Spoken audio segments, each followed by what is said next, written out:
a mulher dele, ela dormia com a criança assim, ó, só que com o peito pro lado de fora, porque tá amamentando a criança.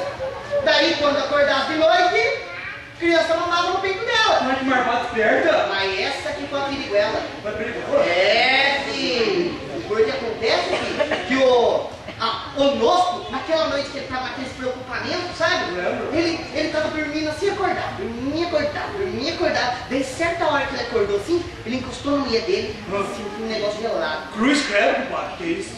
Preto. Cruz credo, mano! Nossa senhora! Filho, era uma cobra. Mentira. Uma cobra, filho.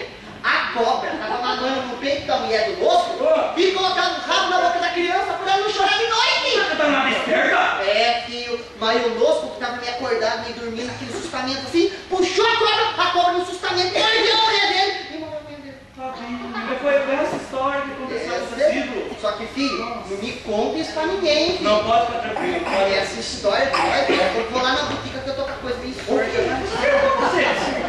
Ó, cobra! Que é isso, neto? Filho, é uma cobrinha de nada. Ah, é? De 1,5 metro. Não é nada isso aí? Ixi! Mas cobra é cobra, né, filho? Mas não é? É, pior que é. Vai lá, até mais, vai, papai. Tá nóis, hein?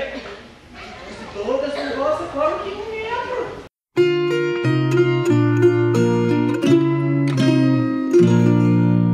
Ai, saudade,